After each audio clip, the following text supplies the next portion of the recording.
Les guerres se font avec des gens qui ne se connaissent pas et se tuent, et pour des gens qui, eux, se connaissent et ne se tuent pas. Donc, ceux qui créent la guerre sont bien à l'abri, et ceux qui la vivent sont détruits. Et les larmes qui coulent, que ce soit pour une mère, un père, un fils, un copain, un ami, un amoureux, ces larmes-là, quel que soit l'endroit où elles se trouvent dans le monde, ont la même douleur et la même couleur de sang.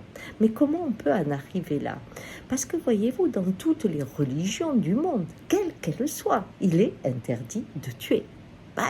Mais il n'est pas interdit de détruire le mal.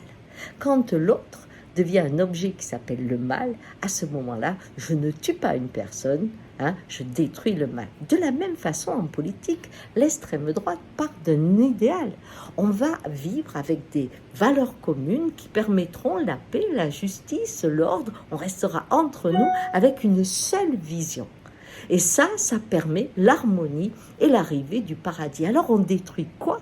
On détruit ceux qui ne sont pas arrivés à cette élévation de l'esprit, les sous-races, qu'il faut détruire parce qu'elles empêchent l'arrivée de la paix sur notre civilisation.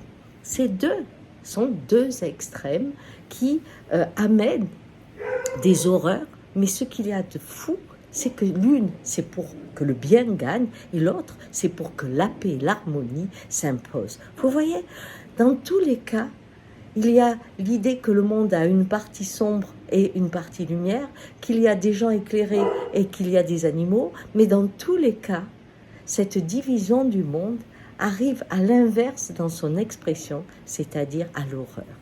Alors aujourd'hui, on peut avoir nos cœurs en hiver parce qu'on peut tous être pris par cette violence qui fait que l'autre empêche la paix, l'autre empêche l'amour, l'autre est porteur de la haine que je ne vois pas naître chez moi. J'aurais aimé faire une manifestation pour pleurer ces hommes et ces femmes qui vivent en Israël, en Palestine, en Arménie, qui sont des Kurdes, qui sont des Ouïghours. Aujourd'hui, le droit du sol, dans la folie de quelques-uns, amène aux extrêmes qui, pour beaucoup, n'y sont pour rien et doivent vivre la terreur. C'est ça, pour moi, le véritable terrorisme. Allez, courage.